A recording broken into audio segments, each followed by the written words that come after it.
Kabajamtoota akkam jirtan kabajamuuf jaalatamoo obboloota kiyyaa lafa garaagaraa teessanii sagantaa galgala kana beellamanne murnii yaachisaan murnii namoonni moggaasa garaagaraatti kannaan ta'ee tureen eenyu jawurratti xiyyeeffate daqiiqota 30 dhufuuf walii wajjin dabarsuuf deemnaa obsee galatoomaa ni dhagahamu horreechaa jirtan.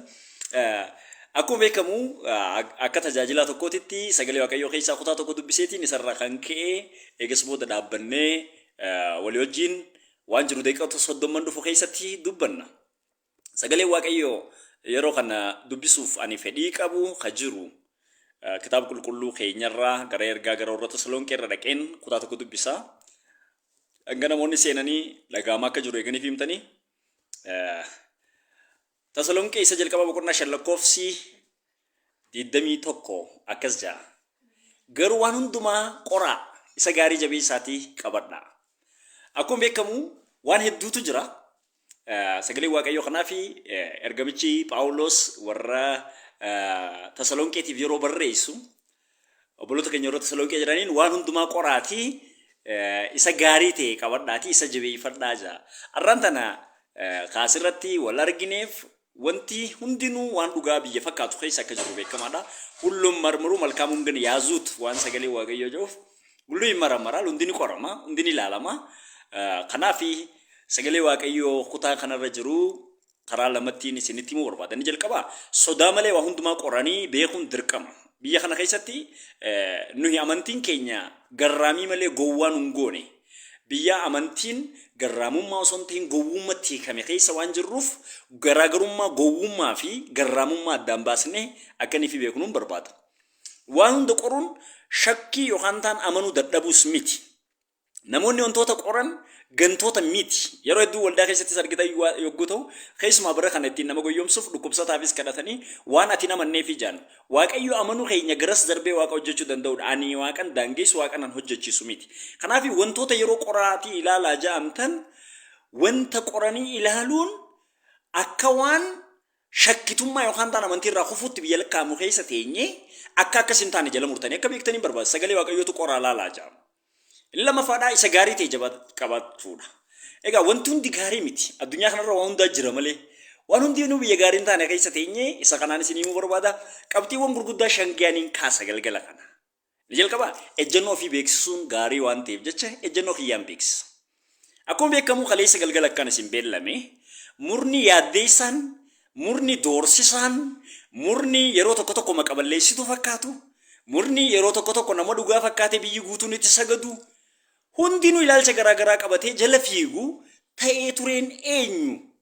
Maaliif sodaanne? Nuyi ta'ee ture abalu jennee himumaaf sodaanne yookaan ta'an murna akkasitti jennee himumaaf sodaanne.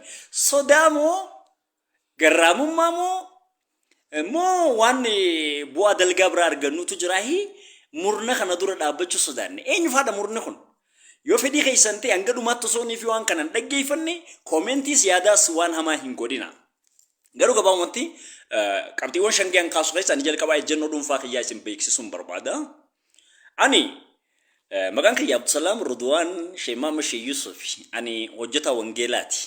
Kanarraa kan ka'e ani nama Kiristoos caataraa keessa na fuudhee wangeeltaraa na dhaabeedha. Kanaafi ammoo wangeeltaraan jira waan ta'eef asii achi biyya lafaa kana keessatti jireenya ofii keenyaaf jiraannu jireenya ofii keenyaaf ittiin bu'aa argannu lafa kanarratti nu hafeen jiru.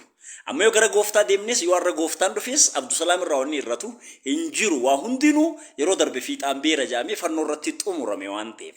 Amma inni jiru akka nama tokkotti itti gaafatama yeroo hojiidhaa gabaabaa lafa kanarraa qabna. Kiristiyaanni yeroo lafarra jiraatu hojii sadii qaba jennee amanna nuti. Inni jalqaba biyyi lafaa kuni kiristiyaanaaf biyya keessummaadhaa akka ta'etti amanna. Inni lammaffaadhaa inni jalqaba hoggunii fi akka keessummaatti jiraachuu ta'u inni lammaffaadhaa iddoo qophiiti. Biyya lafaa kanarratti itti qophoofna. Inni sadaffaadhaa akka ambaasaadaraa jiraanna. Ambaasaaddarri ofiisaatiif hin jiraatu. Fedhii biyya jiraatuu fi asitti ibsee jiraata. Kanaaf sagalee waaqayyoo biyya lafaa keessummummaan keessa jirtan kana keessatti waaqayyoon safeeffachuun jiraadha jaanni gara biraa. Inni gara biraa immoo biyya lafaa keessummummaan keessa jirtan kana keessatti Rabbi sodaachaadha jiraadha. Jireenya isa sodaachuudha keessummaa biyya kanaaf waan taaneef. Inni lammaffaadha akkanii fi nuti keessa jirrutti qophiiti dirree qophiiti asitti ni qophoofna inni qophoofnu mootummaa achi gubbaa jiruuf qorqorroo fi dhagaa erguuf miti akkanii fi raajoonni sobduun tokko du'een kee jaanii raajan akkas miti inni nuyi jiraannuuf biyya saniif jireenya qabnuuf of eeggachuuf jiraanna inni sadaffaadha ambaasaaddarummaadha ambaasaaddarra jechuun akka reefu kaase nama mirgaa fi fedhii ofii isaan qabne egaa ani Abdusalaam dhugaan itti amane kanaaf Yesuusin amaneef qofa nama yeroo ammaan tanaa jireenyaan jiraadhu guutummaa isaa keessatti haadha abbaa obboleessa obboleettii maatii fira jee nama jiraatu miti waan tokko qofaaf hin jiraachuudhaaf addaan baafame innis wantiin an adda baafameef wangeelli filannoo miti Yesuus Kiristoosiin jireenya arganneedha yookaan taan nutu filateetti dhufe miti Kiristoostu akkuma dubbatee anaatu isin filate malee isintu na filate miti waan jeef jecha filannoo isaatiin isatti dhufne jireenyi kun waan lama waliin qaba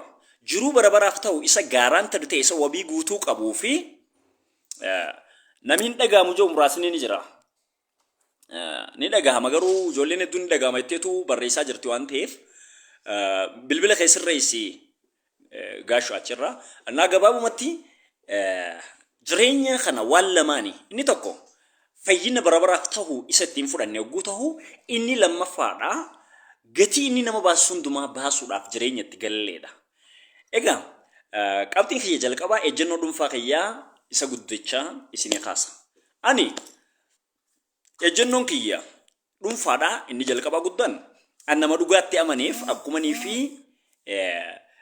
jireenya isaa kannetti sobdootaa fi jalloota dura dhaabbachuudhaaf morma isaa kan nurraa isin deebine sababii kanaafis sababiin Kiristoos amaneef qofa yaaliiwwan du'aa yaaliiwwan ajjechaa sagalii ol keessuma waggaan jalqaba amane keessa keessummeesseera isaas kaniin keessummeesseef hatee ejjee waliin dhehee nama miidhee miti wantiin ani isa hunda keessummeessaa beef wangeelan Kiristoos isaan itti amane akkaan dhiisuuf doorsisni maqaballeessi yaaliin irratti hin godhamne ture asirra ijoolleen jiran muraasni amma laayif irra jiran Zalaalamfaan ni beekanii guyyaa tokko keessatti bilbiloota 300 ol yeroon itti keessummeessan jira Zalaalamfaan amma laayif asirra jira waan ta'eef isa sobuun barbaadu waan ta'eef yeroon fi bilbiloota san keessummeessu keessa Abdusalaamtu amantii keenya arrabsee Abdusalaamtu hergama amantii keenya arrabsee kitaaba amantii keenya ciree yaaliin jedhuu fi barruuleen feesbuukii guutaniiru bara 2016 akka addunyaatti waggaa 7 dura jechaadha yeroo wanti kun hundinuu ta'u ani abdiin kutanne hin sodaanne yaaliin ajjecha hanga mooraatitti hanga bakkaan jiraadhutti haa dhufu malee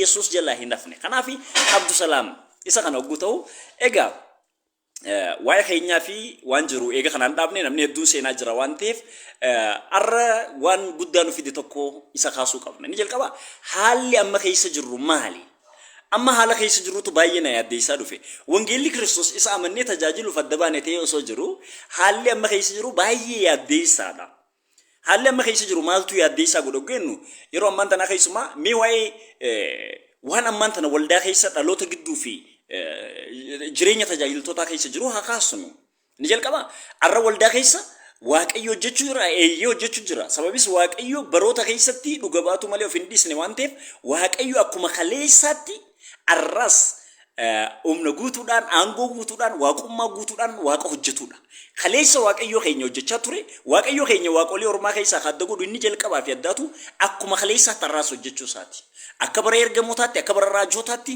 waaqayyo waaqa hojjetudha waaqayyo hojjechuu irratti gaafii hin qabnu waaqolii warra dhiisnee biraa dhufne san gurraan qaban hin dhagaan isaanii dubbatu isaanii dhaga'u argines dhageenyes hin beeku kanaaf ergamichi Phaawulos oggunii fi warra Qorontoos dubbatu isin akka kaleessa yeroo waaqolii warra gurraan hin dhageenye jaan argine warra hojjechuu hin dandeenye bira deddeebi'aa turtan miti arra hiica arra waaqa dhaga'u waaqa argu waaqa hojjetu waaqa harka uume kan hojjetudha kanaaf waaqayyo ni hojjetu ogguu jennu akkuma kaleessaatti hojjeta jechuu keenya malee waan biraa miti kanaaf waldaan arra gulaalu carraa guddaa kana qabdi egaa waldaa keessa rakkina gurguddaa sadii jira yeroo ammaa waldaan rakkina gurguddaa sadii qabdi hojii waaqayyo isa bara dubbachuu keenya miti isa kan waaqayyo dhiisne kan namatti gudeebnu kanaaf hojiin guddaa waaqayyo hojjechaa osoo jiru rakkoo gurguddaa sadii jira waldaa keessa tokko kufaatii barumsaa jira waldaa kiristaanaa keessatti yeroo barumsaa fi barumsaa wajjin wal qabatu laaltan waan yeroo muraasa qofa shaakalamee fi baratamee dhaabbate hamma fakkaatutti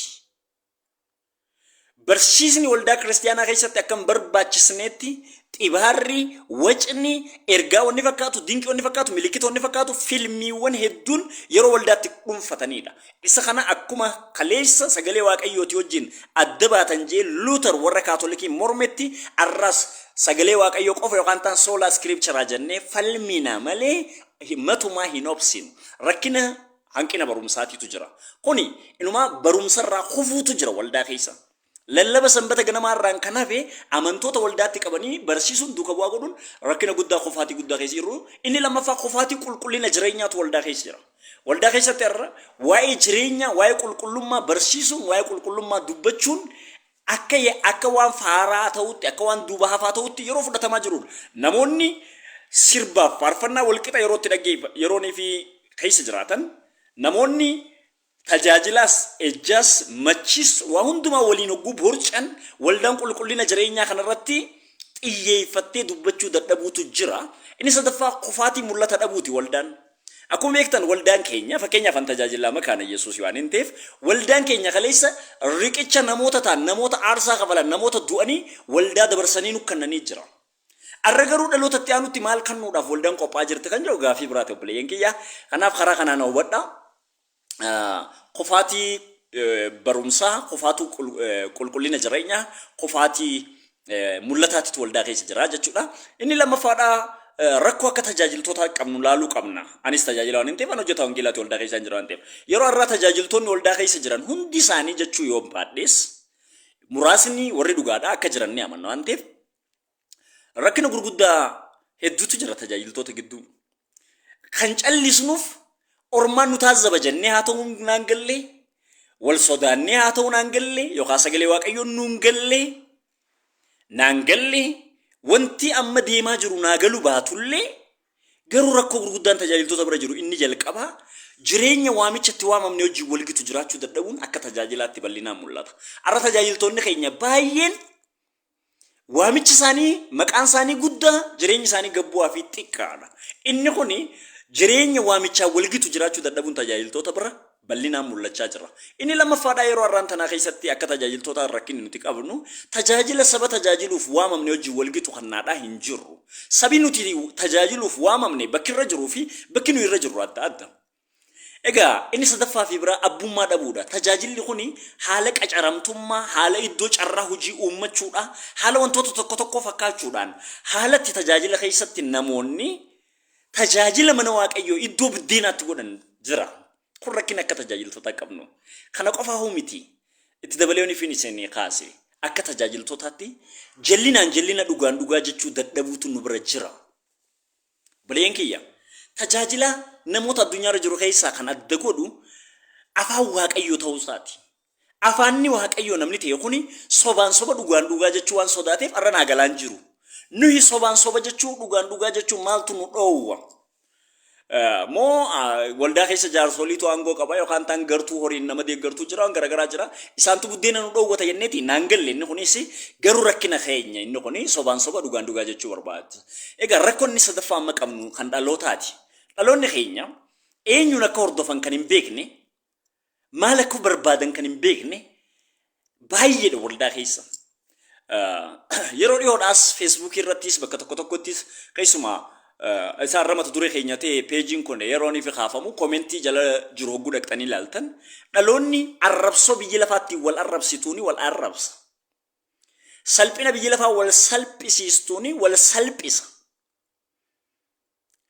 Dhaloota sirba dhaggeeffachaa oolutu koomentiidhaan dhufee feesbuukii irratti tajaajiltoota arrabsa. Nuyi karaa kamiinillee of falmuuf miti amma kan hin dubbachuu jiru. Garuu namni ofiifuu sirba dhaggeeffachaa oolu akkamitti Kiristoosiin kan hin beekne tajaajiltootaaf falma. Yeroo hedduu feesbuukii irra ni argina. Wallisaa wajjin kan shubbisaa oolan giddu galeessa keessaa isaanii mana dhugaatii kan jiru isaanii kan xarmuuzii biiraatti wajjin ta'u isaanii kan feesbuukii irrattis dhufee nama arrabsu. Murna warra kana dhaloota jireenya garatti goru wallaale dhaloota akkasiitiitu jira egaa obboleeyyan kiyya ni jalqaba. Dhaloota kana Yesus dhaloota kana maalitti fakkeessaa jiru inuma ijoollee lafa gabaatti haalli itti fakkeessaa jira ijoollee lafa gabaadha gaafa biraa isa kaaraa biraa kaasa. Egaa dhaloonni kuni hordoftoota Kiristoosii gaafiin jiru gaafii kiyya guddaadhaarra. Keessumaa yeroo ammaatitti Kiristoosiin hordofuutti jirra. Ogguun dargaggoota hedduu waldaa keessatti itti dhiyaadhee ilaalu bakka warri Harargee mammaaksa tokko mammaakan. Nama lafatti roobetti qotuu jaan. Ooyiruu roobee warra qotuu hin ta'ina. Maasii nama gaafa roobee dhaqxanii hin qotina. Maasii keessan qotaa bilcheessa ofirratti hojjedhaa jechuun dhaloota kanaan barbaachisaa akka ta'e arga. Egaa baleen kiyya. Jireenyi waliif jiraatama miti. Raajiin naaf jiraatu hin jiru. Tajaajilaan naaf jiraatu hin jiru. Jireenyi kophatti an akkanname. Egaa jireenyaan akkanname ani maaliif hin jiraadhu jireenyaan akkanname. Waaqayyo jireenya dabarsee an akkanne anaatu jiraachuu qaba. Jireenya ofii isaa jiraachuu dhaabee namaaf shubbisuudhaan dhaloota jiraachuu barbaadu jira. Egaan kan amma kana kaasee booda mata duree keenyarraa kutaa sadaffaatti hogguun darbu inni jalqaba of beeksisuu waan tureef inni lammaffaa haala waldaa nama keessa jirtudha. Har'a wanni kaasuu barbaadu karaa ta'e tureeti inni tokko. Garuu isa kana karaa lamaan baasnee kaasa. Garuu inni jalqaba kaasuu qabnu waggoottan darban muraasaaf baay'ee yaaddeessaa fi sodaachisaa ajandaa dhalootaa fi waldaa naasisaa akkasumas saaxilaa sobdoota darbees nama maqaa nama balleessu fi murna mormituu Kiristoos yookaan ta'an antiikiraayistiitti fakkeeffamuudhaan inumaatu isa bira darbee hanganii fi iluminaatiidha 666 waan garagaraa jechuun warri 666 fi iluminaatii joosan hiika waan sanillee hedduun isaanii hin beeknedha. Waan kana hunda ja'amaa dhaabbiin ture ta'ee tureen kun eenyu har'a gaafiin kiyyaa sirra jira. Haa ta'u malee ta'ee turee kaasuu dura waan lama kaasuu barbaachisa. Inni jalqaba karaa namoonni hinaaffaa isaaniitti ibsatan kaasuutu barbaachisa. Yeroo biyya lafaa kana keessa jiraannu namoonni hinaaffaa isaanii karaa garagaraatiin ibsatan. Gaaf tokko gooftaa Yesuus Kiristoos halangee tolfatee mana qulqullummaa seenee daldaltoota mana qulqullummaa keessaa garafee baasuusaa hundi keenya ni beekna. Anaafis Yohaannis boqonnaa 2:17 irratti numaatu dubbatu yommus barattoonni isaatis hinaaffaan mana keetii garaa kiyya na gubdee kan jiru akka barreeffamee jiru yaadatanii jira. Hello. Hinaaffaa mana Waaqayyoo Yesuus karaan itti ibsate halangee kaasee yeroo san garafee baaseeti. Eeliyaas hinaaffaa karaa mataa isaatti ibsate qabaachuu danda'a namoonni garagaraa jiran. Haa ta'u malee arra waa'ee namoota sanii hogguu dhaabu. Hinaaffaa namoonni karaan itti ibsatan akkam akkamii jira. Waldaa kiristaanaa keessa karaawwan 5 ol namni hinaaffaatti himatu jira. Yeroo amma ani sababis waggoottan 11 darbeef wangeelaayitiin waldaa kiristaanaa keessa hojjedhaa ture waan ta'eef. Arraas sumarraan jira waan ta'eef. Karaan jalqaba namoonni hinaaffaa isaanii itti ibsatan yeroo ni fi rakkinni waldaa keessatti uumamu warri tokko warra dheekkamsee ka'uudhaan dubbatu fuula dubbatee waan kun dogongora kun sirriidha kana sirreessaa kanarraa irraa kaannee jirraa jee warra dubbatudha. Warri kun warra hinaaffaa karaa kanaan ibsatu muraasa yeroo har'aatitti namoonni hedduun hinaaffaa isaanii karaan ittiin ibsatan karaa kana miti. Dheekkamanii baasanii dubbachuudhaan dhugaa walitti himuudhaan warra dubbatu ta'uu isaati. Warri lammaffaa warra callisuu filatudha. Murtiin kan Waaqayyooti. Waaqayyo guyyaa isaa eegee guyyaa tokko ifatti isaan adaba. Guyyaa tokko ifatti akkas isaan godha. Guyyaa tokko akkas isaan godha. Guyyaa tokko akkas isaan godha jaanii warra caluma jaanii callisuu filatee jira. Garraamummaa fakkaata wantichi garraamummaa miti. Mana Waaqayyoo keessa sobaan soba jechuuf dhugaan dhugaa jechuudhaaf jallinaa fi garraamummaan barbaachisu dhugaa sagalee Waaqayyoo beekuu qofa barbaachisa. Inni sadaffaadha warra amantii ganee deemuudha. Yeroo mana Waaqayyoo keessatti ejji ta'u machiin ta'u yeroo mana Waaqayyoo keessatti sobdoonni raajoonni sobduun iddoo qabatanii burjaaja'in hedduu mana maqaa namaa qoratanii liistiidhaan bilbila isaaniirraa maqaa namootaa waaman waan garagaraa hogguu argan an obboleettii Kiristoosiin osoo hordoftuu dhiistee deemteen qabaaf baayolojikaalii obboleettii tiyyatan haadha kiyyaa. Maali hoggeettan waldaa keessatti waan argiteetu baachise. Isin hin bilchaanneef hin geenye waan ta'eef dhiistee deemuudhaaf mirga qabdi. Ani garuu dhiisee hin deemu waan ta'eef. Namoonni hedduun amantii gananii deemaa jiran irra. Namoota ortodoksii deebi'an, namoota amantii garagaraatti deebi'an. Kan waldaa keessatti dogongora argee qofaaf jecha amantii gane warri ganee deeme hin jiru. Warri ganee deeme kun maaliif ganee deeme? Hinaaffaa karaatti ibsatanidha. Namoota kanarraa ilaalu. Namoonni kun Yesuus Kiristoos fayyinaaf isaan yaamne yaameera. Garuu maaliif namni Kiristoos waamame kun waldaa dhiisee deeme goetan karaa hinaaffaatti ibsatutu karaan tokko sani. Normaali ani hiriyoota wajjin amanan namoota 18 ol ta'an amantii cimsannaa waldaa keessa wajjin baranne ijoollee islaamarraa dhufte Harargeedhaa keessa nama 4 waldaatti hafne arras. 4 keessa 3tu lubbuun jirra. Nama 4 gooftaatti hafne jechuu kiyya. Tokko gooftaan ta'e gara gooftaa deeme waan ta'eef. Hello. Namoonni inni gara biraa warri arfaffaan hinaaffaa isaanii ibsatan firdiin kan Waaqayyooti jaanii Waaqayyo haa faradu jaanii warra kadhachaas maaliif jechaa dhiisanii hafanidha. Warri kunis jira gaa warri kuni Firdii waaqayyoof dhiisna warra joodha. Firdiin waan jechuun maal jechuun firdii jechuun waan lama jechuudha obboleeyyan kiyya. Inni jalqabaa dhugaadhaan dhugaa sobaan soba jaanii adda baasuu oguu ta'u inni lammaffaa balleessaa hojjetameef kan walgitu murtii kannu jechuudha. Amma balleessaa hojjetameef murtii walgitu kannu kan danda'u waldaa fi koortii mootummaa qofa. Nu biratti garuu sobaan soba jechuun dhugaan dhugaa jechuun firdiidha iyyee. Eenyutu abbaa firdii si godhe eenyu kana si godhe eenyu san si godhe jedhamee waan hedduu haasa'amuu dhageenya. Ati maaltu adda si godhe ati qulqulluudha ati maali jedhanii yeroo itti nama burjaajeessuuf yaadan jira. Qulqulluudha namni eeyyee namni qulqulluudha Kiristoos Yesuusin amanee namni cubbamaadha inneen amanu nuti cubbuu hojjechuu dandeenya malee namni Kiristoosin amane cubbamaadha jedhantee amanta taanaan hin fayyine. Nuyi Kiristoos Yesuusin perfektii isa ta'e fayyinam darbine qulqullummaan darbine arganneera. Garuu biyya lafaa keessa waan jirruuf dadhabuu xuraahuu dandeenya eeyyee biyya lafaa xuriidha waan ta'eef. Garuu maaltu jira guyyaa guyyaadhaan gara teessoo ayyaana isaatti dhiyaachuuf carraatu jira. Ati eenyutu adda si godhe waliin jaanis wal doorsisuu hin gaafatu wanti kun jechuu kiyya. Firdiin kan waaqayyootu irra jiru warri shanaffaadhaa jira sobdoota saaxiluudhaan dhaloota dammaqsanii naasuu guddaadhaan kaanii goolii kan uuman. Egaa warri inaaffaa isaa ibsatu karaa shanan kanaan eegate warra dheekkamsaan kan warra callisuu filatu warra amantii ganee deemu warra firdiin kan waaqayyooti jiru warra dhaloota dammaqsuudhaan sobdoota dura hokkee wal qabee dhaabbatu. Egaa warra shanan kana ta'ee tureen eenyu kan jootti deebi'u kiyya dura waan lamatti haa baanu. Jalqaba sobdoota yookaan ta'u warra dhugaadhaa waldaa keessa jiran addaan baasnee ilaaluu qabna. Waldaa keessa namni hundinuu sobduudha matuma. Namni hundinuu dhugaadha matuma sababis waldaa Qorontos ogguu laallu Qorontos isa jalqaba ogguu qoratan namoota gosa sadiitu waldaa tokko keessa jira. Inni jalqaba warra amanee fayye kana hafuuraa kan Kiristoos Yesuusin jireenya hafuuraa guutuu qabu jireenya kanaanfis galateeffatee Phaawulos ergaa isaanii barreessee boqonnaa tokko ogguu dubbistan hanga guyyaa gooftaan keenya fayyisaan keenya Yesuus Kiristoos deebi'ee dhufutti kannaa ayyaana keessaa tokkolleen isinitti hin irratu osoo Yesuus isa dhufu eeggachaa jirtanii kajaame. Warra Yesuus eeggachaa jiraatu መንፈሳዊያን kan jennu warri lammaffaa sagaawiyyaanidha. Warra amanee fayyee Kiristoosiin fudhatee fayyina jireenya bara argatee garuu haa ta'u malee haa ta'u malee garba foonii ta'e cubbutti haadha manaa abbaa isaatii wajjin keejjuu obboleetota isaa dhaddacha warra ormaa kan dhaabu bakka irbaata gooftaatti kan wal qocolu kan ayyaanaatiin of jajuudha warra kaan rakka caalu kan of lakkaa'u wantoota hamma hin qabne borcama Qorontos keessa jiru kun rakkoo kana ogguu kaasu rakkinni amma isin gidduu jiru isin nama foonii qofa ta'uu keessan miti ija sigaawiyaan bicha moonaachuu ayidallamman ija rakkinni inni warra sadaffaadha warra matumaa hin amaniini. Nama Kiristoos Yesuusin amanee fayyintu Qorontos keessa ture sababis gabaa waan cufamteef qofa dhufee kan gale fawusii argee kan gale raajii argee kan gale milikkita argee kan gale wal gurrattee gabaa waldaatti galtees jirti isaa warra gonkumaan fayyine manfasaawiyaan sigaawiyaan fitrataawiyaan jenna afaan Amaaraatiin sadeenuu waldaa keessa jiran hello. Naafi waldaa kiristaanaa keessa osoo dhugaan hin jiru ta'e maal goona? Eenyu barsiisuuf teenya? Maaliifis yeroo keenya gubna? An dargaggeessa akka keessanii hedduu keessanii warra Facebook irra jiruuti. Maali wanni as teenyuuf? Addaan baasuuf dhugaa fi soba dhugaan soba jechuudha. Amma gabaabumatti Facebook kanarratti wal arrabsoo fi wal qocolloo dhiyoo kana jiru tokko dhaabuudhaaf osoo hin ta'e tureen eenyu kan ji'ogaafiileen kaleessa barreessetti hin deebine dura namoota lamatti baasnee ilaaluu qabanna.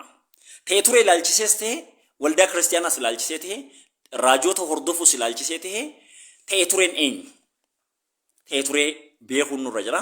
Gabaabumatti ta'ee turee dura garuu namoota lamatti haa baasnu. Namoonni gosa lama waldaa keessa jira. Deeggartoota raajoota sobdootaatii fi mormitoota.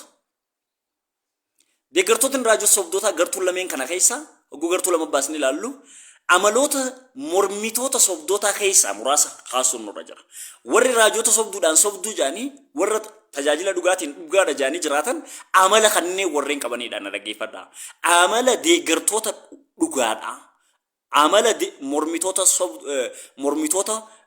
raajoota sobduudha.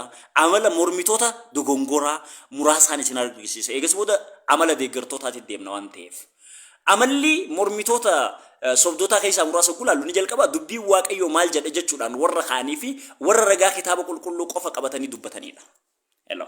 Dubbii waaqayyoo dhimma kanarra maal jedha dinqiif milikinni ta'uu qofa osoo hin ta'in dinqiif milikiticha duuba dubbii waaqayyoo ergaa akkam qaba kan jedhu.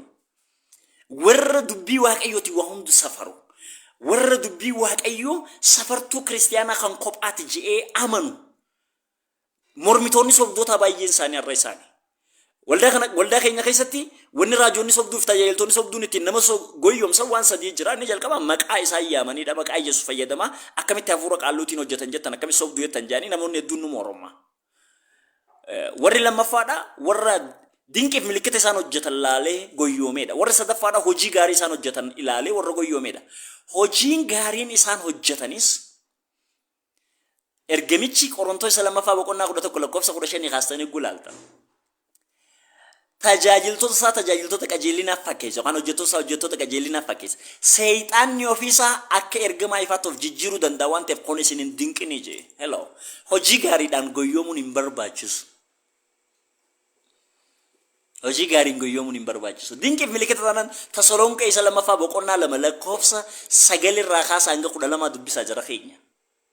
Warri kana hordofu jira waan ta'eef. Warri maqaa Yesuus waamuu isaanii wangeela harka qabachuu isaanii waan hafuura fakkaatu odeessuu isaanii qofa akka ragaatiif fudhatee akka dhugaatiif fudhatu jira. Namni tajaajilaa dhugaa ta'e garuu ragaansaa dinqiif milikkitaas maqaa Yesuus yaamuu isaanis hojii gaarii hojjechuu isaanis miti. Ragaansaa wanti hojjetame akka sagalee Waaqayyootti akkami. Fakkeenyaaf hojii ergamootaa keessatti dinqiiwwan milikkita gurguddaa hedduutu hojjetame. Dinqiif milikkita gurguddaa hojii ergamootaa keessatti hojjetame san ka adda godhu dinqiif milikkita duuba wanti hundinuu hono nuutu godhe osoo hin ta'in Yesuus isa isin fannistantu godhe jaamee gara Yesuus akeekuu isaati. Hundinuu ulfina Yesuusiif ta'uu isaati. Ulfina Yesuusiif qofa lallabni Yesuus jireenyi Yesuus waa hundinuu Yesuus qofa ta'uu isaatiin safarame obboleeyyan kiyya. Kanaaf warri raajota sobduuf tajaajiltoota sobduu mormuwan ragaan isaanii tokkoffaa maal eeguu ilaallu amaloota isaanii eeguu ilaallu ni jalqaba dubbii Waaqayyootiin wantoota safaruudhaan ni lammaffaa warra dhugaatti amananiif gatii maali dhugaatti amanan gatuu diddaaf du'aafillee of qopheessanidha. Obboleeyyan kiyya namoonni yeroo hundumaa sobdootaan morman namoota taraa fi namoota kashlabbee ganda keessaa miti. Kashlabbeen sobaan mormuu hin dandeessu. Nami sagalee Waaqayyoo hin beekne soba mormuu hin danda'u. Nami gatii baasuuf hin qophoofne sobaan soba jechuu dhugaa jechuu hin danda'u. Kanaaf amala mormitoota sobdootaa keessaa inni lammaffaadha warra gatii isaan baasisu hunda baasuuf qophaa'edha. Inni sadaffaadha warra kan ayyaanaatti amananii fi warra fayyinni isaaniif galeedha obboleeyyan kiyya. Yeroo hedduu namoonni oguu raajota sobduu tajaajiltoota sobduu morman waan kan ayyaanaa morman waan seesionistii ta'an yookaan ta'an warra kan ayyaanaan fudhannee ta'an waan sagalee Waaqayyoon galleef warra namatti naafan fakkeessanii dhiyeessuutu jira. Ummatuma hin ta'u. Fakkeenyaaf kan ayyaana Waaqayyoo nama tokko irra kaa'e ammaafiin morma maafiin hin deeggaru maafiin hin fudhadhu yoo Waaqayyoo nama tokkoon hojjete waldaa kiristaanaaf dhagni Kiristoos akka ijaaramuuf bu'aa qaba maafiin hin fudhadhu. Rakkoon guddaan warra fudhata warri fayyina isaaniif galeetu soba morma malee warri fayyina isaaniif hin galin warri kan ayyaanaatti namanne soba mormuu hin danda'an. Inni afraffaadha mormitoota sobdoota keessaa amala isaanii keessaa muraasni warra maaddii irraa nyaatamuu fi maaddii irraa nyaatamne beekan warra waan nyaatamuu fi waan hin nyaatamnes gargar ilaallatuu fi warra gargar baasee hubatudha. Maaltu nyaatamuu qaba maaltu nyaatamuu hin qabne kaayyoon kiristiyaanii lafarra jiraatuuf maalis miti warra jechuudhaan xiyyeeffatanii maaddii irraa nyaatamuu fi hin nyaatamne adda baasan. Namoonni waan guddaa ta'aniif qofa dhugaadha jee warra namaaf hin saganne waan beekamoo ta'aniif qofa beekamaadha jaanii warra namaaf hin saganne. Hello. Nadagaa jirtanii maaddii kamirraa nyaatamuu nama jee addaan baasee beeku qofaatu mormitoota sobdootaan mormuu danda'a. Namni caaluma jee waan arge hunda haxaahee nyaatu waan itti kanna nyaachaa waan itti fe'an baachaa jiraatu matumaa sobdootaan mormuu hin danda'u. Hello jala muraa beekaa kana.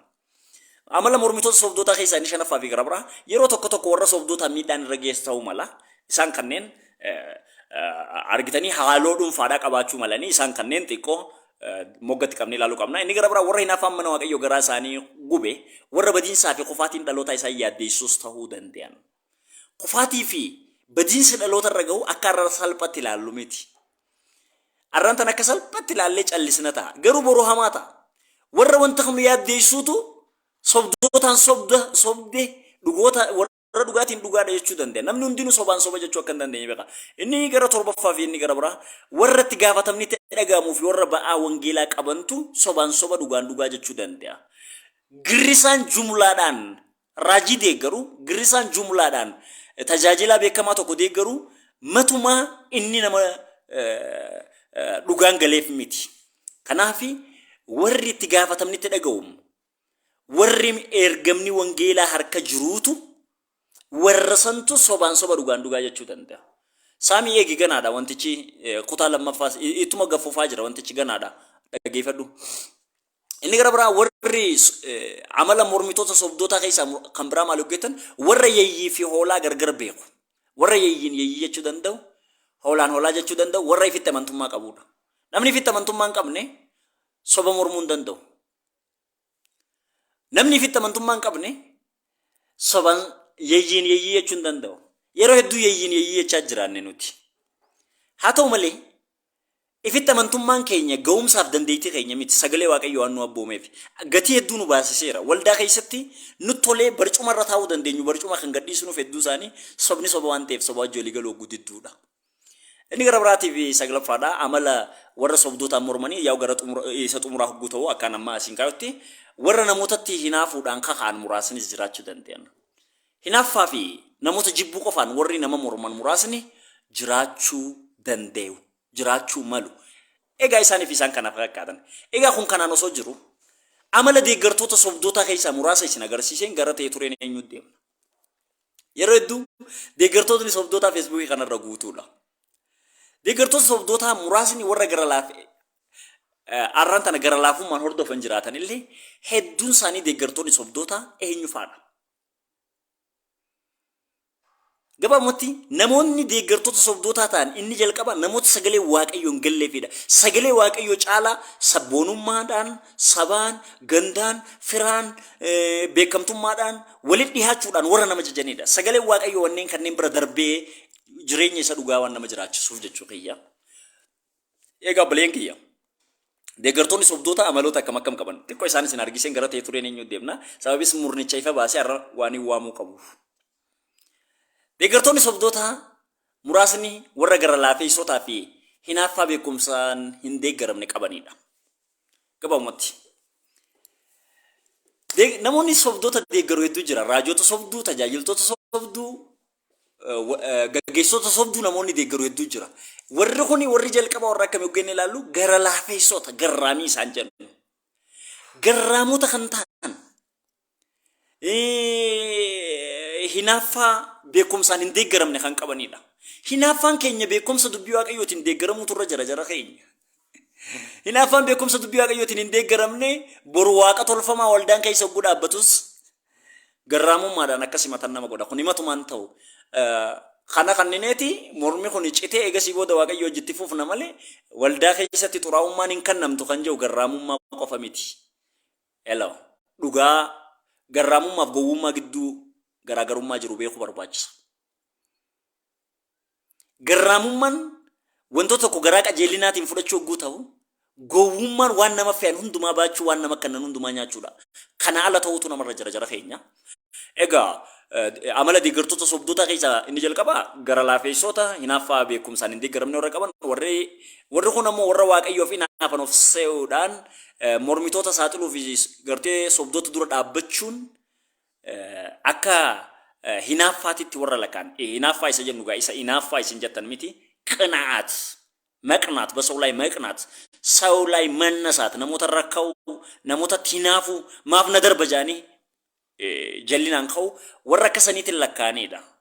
Deeggartoonni hedduun matumaa garuu akkas miti. Inni gara biraa gaa baleen kiyya deeggartoota sobdoota hangi tokko warra namootaan gowwoomfamanidha. Bakka dinqiin itti ta'e hundatti gowwoomteen jilbiiffatin. Jara keenya dinqiin fayyina hin fidu. Fayyinni garuu ofiifuu dinqii qaba. Dinqiin Abdusalaamiif fayyina isaarra caalu maaltu jira addunyaa kana keessa eela'u. Kanaafi warra namootaan gowwoomfamanidha. Sababiin waan kana kaaseef inni warra namootaan gowwoomfamanii raajota sobduu hedduu bira dallaalota hedduu jira. Faddaalaa dallaalli hedduun jiru kuni dallaalonni kuni dallaalota warra sobduu kana akkanii fi ati sagadduuf jilbiifattuuf nama waaqayyooti inni nama akkasiitii jedhanii dallaalota sooshaal miidiyaa waan garaagaraatiin haasa'an jira. Arra dallaalota hedduu qaban raajoonni. Dallaalota hedduu qaban tajaajiltoonni sobduu waldaa garaagaraa keessa jiran. Dallaalonni isaanii yeroo tokko tokko odeeffannoo waa'ee namootaa funaananii raajota sobduudhaaf kennuudhaan ergaa dhugaadhaa kan fakkeessan dhukkuba namaa waan garaagaraa namaa. Dallaalonni tokko tokko namoota bebbeekamoo bira dhaquudhaan isaan bira dhaqeen akka sanaa ta'e jedhanii nama goyyoomsanii gara raajota sobduutti kan afeeran tajaajiltoota sobduu kan afeeran. Kanaaf deeggartoonni isaanii muraasni namoota namaan goyyoomfamanidha.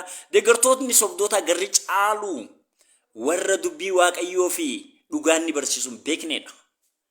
Karaa gabaabaa jala mureen isinitti hima. Obboleeyyin kiyya deeggartoota sobdoota keessaa namni garri caalu warra dhugaa dubbii waaqayyoo hin beekne namoota dubbii waaqayyoo takka wangeela banataniin dubbifanneetu guyyaa tokko waaqayyoo jaariroo kan qabne sagalee waaqayyoo mana isaanii kan hin dubbifamne sagalee waaqayyoo kadhannaan mana isaanii kan hin jirreetu deeggartoota sobdootaati. Isa saniifuu nama kadhachiifatee waaqayyoo wajjin dallaalaan jiraatutu nama arrabsuu barbaada. Deeggartoonni sobdoota garri caalaan isaanii warra sagalee waaqayyootiif keessummaa warra ormaati. Hello. Inni afuraffaadha. Deeggartoonni sobdoota amala akkam qaban jennee ogulaallu. Deeggartoonni sobdoota hedduun warra waan isaanitti argamu malee waan isaan argatan malee waan waaqayyoo isaanirraa barbaadu hin beeknedha. Maaliin argadha jee warra deemu malee waaqayyo maal narraa barbaada jee warra hin deemnedha. Obboleen kiyya waaqayyo Yesuus Kiristoosiin nuu kanne malee nurraahis waan barbaadu qaba. Kiristoos kannaa kannamullee waaqayyo ani akkaaniifin ofii kiyya deebisee isaaf kennu barbaada. Nuyi kannaawwan waaqayyoof kennamanidha. Hello. Waan waaqayyo sirraa barbaadu hin beektu taanaan waan barbaaddu qofa taanaan isamma qaalluleen isa laggodhaa turan. Hello. Ani amantii biraa keessaan ture. Waan irra waldaa keessa taa'ee namni hedduun itti gaggabu kana kaleessa qabna nuti. Wantichi waan ijoo kiristiyaanaa miti. Waan biyya lafaati waan tuffannee biraa dhufnedha. Waan waa'een baasu boruuf nan fayyadu jireenya kiyya hin gargaaru jennee dhiisnee dhufnedha. Arra deeggartoonni sobdoota hedduun warra jireenyi dhuunfaa isaanii inni lafarraa akka jijjiiramuuf jiraatanidha. Warra jireenya Kiristoosiin argatan waaqayyoof addaan baasee hin jiraanne. Inni shanaffaa fi gara biraa. Deeggartoonni sobdoota gariinis warra garaa malee mataa hin qabnedha. Hello. Bakkumatti nyaatan garaa. Nijaffaa fi biraa. Deeggartoonni sobdoota kaan isaanii warra nama waaqessanidha. Saam laakeen. Amlikoota sab nama waaqessuu kan beekan. Warra nama sagadan. Keessumaa aadaan saba keenyaa afaan dhiibbaa qaba. Kaleessa haatii fi abbaan keenya amantiin maatii keenyaa hedduun isaanii duubni aadaa maatii keenyaa amantii waaqolii tolfama sagadanidha. Amantii namoota sagadee ayyaantuudha qaalluudha waan garaagaraa jettee xonqolaa fi jinnii keessa jiraatanidha. Arraas xonqolaa fi jinni isaanii iddoo jijjiiranii warra fideedha. Nama waaqessuu warra beekan. Akkamiin namni nama waaqessa waldaa keessatti an tajaajilaadha jechuun naaf sagadduu qabda jechuudha. Ayyee. Naa inni gara biraa saddeetaffaarra laallu deeggartoonni sobdoota garri caalaan isaanii yookaan ta'an tumsoonni isaanii jechuudha. Warra cubbuun faalamanidha.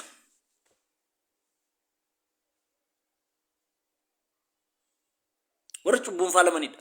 Warra jallina irraa deebii nama isaanii hin barbaanne. Yoo waldaa tokko dhaqan qajeelummaaf qulqullinni humnaan ol kaafamee yoo barsiifame warra mufatee waldaa gadhiisu. Deeggartoonni sobdoota hedduun isaanii warra cubbuun faalamanidha. Raajota biratti warri wal gahan yeroo har'aan tanaa raajii garaagaraa kamillee saalakkaa warra nama ajjeesuu barbaadan warra horii dalgaa barbaadan warra malaamaltummaa barbaadan aangoota keessaayis heloo hin shakkinaa kana. Aangoota wushummaa fi qimmitii qaban abbootii qabeenyaa haadha manaa lama sadii bakka garaagaraatii qabantu raajota biratti wal gaha. Raajonni kanarraa deebi'an jaaniin sababis raajota waaqayyoo osoo ta'anii nama jireenya kee eeggadhuu jaan. Warri kuni raajii waaqayyoo miti. Kanaaf deeggartoonni isaanii baay'een warra cubbuun faalamanidha. Kanaafis cubbuun faalamuu isaanii qofa osoo hin ta'in yeroo ati isaan mormitee argamtetti si ajjeesna raajimmaaf dubbattee warra namaan jiruudha.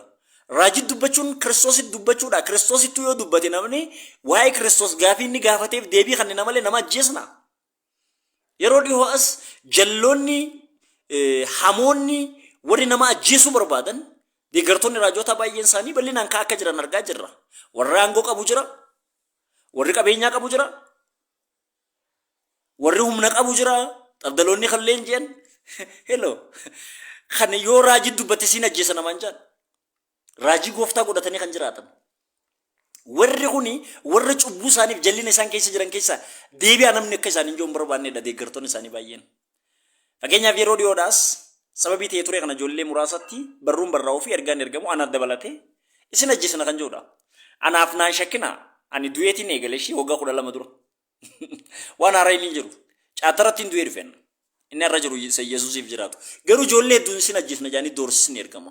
Doorsisni ergamaa jiru kuni dhuguma raajota bira warri walitti qabame kun warra waaqayyoon beeku yoo ta'e eega isaan barsiisanii booda eega isaan guddisanii booda amala Kiristoosiin fakkaachuudhaan maaf of keessaa dhaban kan namaaf du'u kan nama ajjeesuu osoo hin ta'in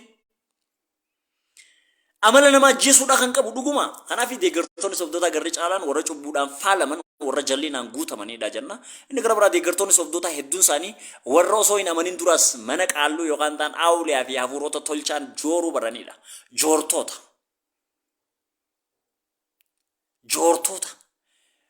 Yoon fi asii naamusaan jiraadhu jaamee achi hidhaqa. Yoo asii itti tolu baatee asii fedha isaatti himuu baattee sooreyyii mana garagaraa keessa jiran oggu waldaa keessatti sossobdee ati bakka cubbuun keetis rakkina hin qabu maal keessa rakkina hin qabu jettiin achi utaalee achi dhaqa.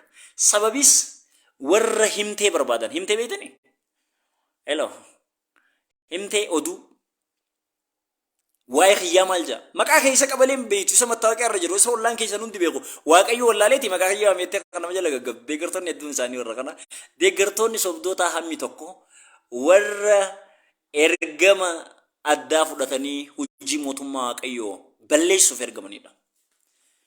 Kana jala muraa beeka mormitoota raajotaa fi mormitoota sobdootaa qofaatu mootummaa waaqayyootitti diina isiniif fakkaata. Gaafa namoonni raajota sobduu warra tolcha garaagaraa hojjetatanii warra maqaa namaa qorachiisanii warra koonfirensii irratti odeeffannoodhaan lallabanii warra fawsii sobaatiin nama utaalchisanii warra waan garaagaraa godhan gaafanii fi namoonni dhugaa morman ati kan ayyaana mormita mootummaa waaqayyoo mormita 666 akkuma jettan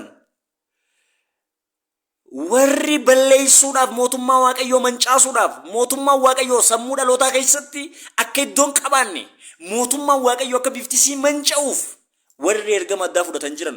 Kanaaf ammoo fakkeenya dhiyoo kana laaluu jirtan miti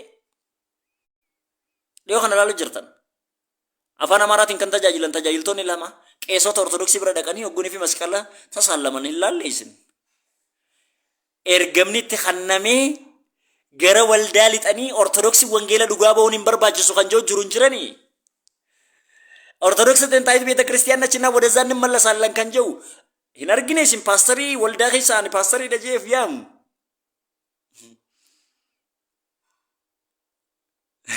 Obboleeyyan kiyya ergama addaa fudhatanii waldaa keessaa raajota jala kan shubbisan hin jiranii. Qaalluun islaamaa qaalluun ortodoksii qaalluun pheenxee walumaan jallina malee jallinni keenya maaf firata keenyaas jallinni namaaf hin morminu. Jallina ormaani mormina miti ormaan dukkana keessaa baakoo ta'enna nu biraas dukkanni oguu jiraate na bira ka jiru kun dukkana dhaabi jechuu danda'u hin qabnu. Deeggartoonni sobdoota garri caalaan isaanii warra ergama addaa fudhatanii dhufanidha. Gabaabumatti odeeffannoo tokko isiniif hin kenna. Wantichi waggaa 7 dura barruurra jira barricha screenshot godheen baruu suuraa kaaseen isinii maxxansa Facebook irra yoo barbaadan nama amantaa biraa hordofuutu waldaa banate paastarii maallaqaan itti qacare mindaa ji'a kafalaa fi dhaloonni biraa shubbisa akkaawuntii ka hordofu horii ka funaanuu namchisanii paastarichi mindaa kafalamaaf. Obboleeyyan kiyya wantoota kana argitanii isinitti mul'anne biyya kana keessatti namni amantii biraa hordofu gurmaa'ee waldaa banee paastaroota kiristiyaanaa qacaruudhaaf osoo sochii godhu jiru irra geenyaanaaf hiriyyaan kiyya. Arra waa'ee waldaa kiristiyaanaa kun isin yaaddeessu ergama addaa kana fudhatanii sobdoota jala kan fiigan jiran. Inni gara biraa deeggartoonni sobdoota hundi warra milikkita barbaaduudhaan maraateedha. Arra deeggartoota sobdoota biyya kana keessa jiran keessaa garri caalaan isaanii milikkita barbaaduun kan maraatanidha. Kiristoos yoo dhufe amma yoo dhufe Kiristoos dhufe yoo jaaman warra gadi hin baane qoy milikkita kana fixanaa warra jiru. fayyite jettee jedhamanii utaalanii qoricha gazetee eegasii booda kan du'e jaa kun doktar Nabiyaat TV irraa osoo dhugaa ba'u osoo TV irraa dhugaa ba'u kan du'e kana waalledduu jira jechuun jira. Garuu haa ta'u kanaas san deeggartoonni sobdoota hedduu milikkita warra barbaadanidha. Obboleen kiyya milikkitaaf Iyyesuus hordofna Iyyesuus hogguu dubbatu dhaloonni ejjituu fi garagaggalaan milikkita barbaadaa jee. ክፉና መንዝራ ትውልድ ምልክትን ይሻል ጄ ክፉና መንዝራ ትውልድ ማለት ምን ማለት ነው? ምልክት ፍለጋ በየመንደሩ የሚዞር ትውልድ ማለት እኮ ነው። ሄሎ ብራዘር ani mucaa sheekhaati shi awliyaa jira maatii akayya keessa akaakoo kiyya HIV hiriirsanii kan fayyisan akaakolee qaban dhukkubsattoota kan kaasan hafuura eegasii booda wanta ittiin fayyansan hin deebi'ee isaan ajjeesu goyyomsaaf sobni fawusii sobaa hedduun jira dinqiif milikkita barbaaduun hin maraatiin gara wangeelaaf gara Kiristoos deebi'e kan jennuuf kanaaf yoo iji kee banamee sagalee waaqayyoo siin galle yoo iji hafuuraa kee banamee hafuurri kee mootummaa waaqayyoo isa dhugaadhaa hin dhandhamne hundaaf shubbistee jiraattu obboleessi. Ana kata jahila tergama kiyaan ba'u jira. Naa inni gara biraa deeggartoonni sobdoota warra gufuu dhaloota dura kaa'amu kamilleen isaanii yaachifnedha. Arraggunii fi deeggartoota sobdoota hedduu biyya kana keessa jiran fudhatanii ilaaltan yoo dhaloonni kun badellee yoo waldaan kun diigamtellee yoo biyyi kun badellee jara keenya waa tokko isaanitti hin dhagahamu. Maaliif itti dhagahamu dide dhaloota kanatti? Maali gufuun dhaloota dura taa'u jiru maaf itti mul'anne? Mana nama meeqaatitti duuni fawusii sobaatiin galee jira. Maaf gufuun kanaan itti hin dhagahamne?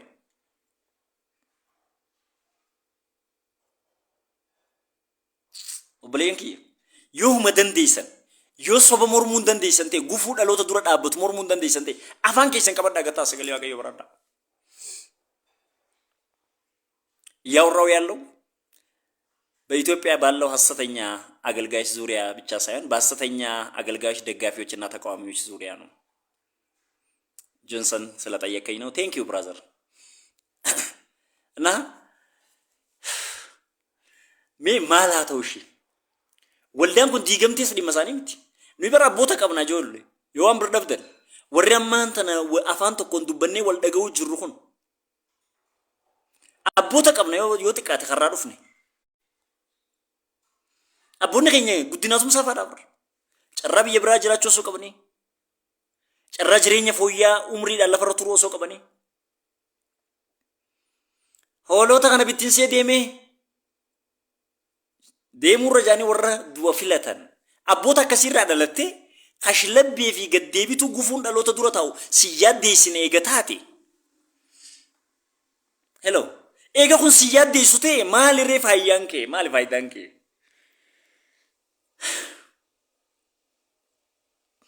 hanga yoomi hoo gufuu dhaloota dura taa'u osoo laaltee argitu nama beekamaadha nama guddaa obboleessa dhugaa tokkoon siima guddaan Yesuusi beekamaan Yesuusi anaaf guddinni wallistoonni hedduun addunyaa irratti biiliyoonaan ittiin beekaman jira guddinni Kiristoos hin ta'e isa dhugaa wajjin walitti qabaniiti malee isa maqaa guddaa qabataniiti miti ani maqaa dhuunfaa kiyyaa jiraachise wangeelli Yesuus baduurra ani mataadhaan lafa kanarraa baduu turre naa dhiyaata kanaaf karaa gabaabaa egaa gara ijoo keenyaatti dhufneerra amma ati yoo gartuu kamirraa gartuu kam gartuu deeggartoota sobdoota moo mormitoota sobdoota ulaagaa itti mormaniif ittiin deeggaran olee kaasne amaloota isaanii kaasneerra egaa gabaabumatti amanaa fi tajaajilaan dhugaa waan kanarratti ejjennoo inni qabaachuu qabu maaliidha amma amanaan dhugaa tajaajilaan dhugaa yeroo hunda yaaddoon isaa waa'ee dhalootaa ta'uu qaba eeganiifiin kana kaasee dhimma ijoo kaleessaa deemna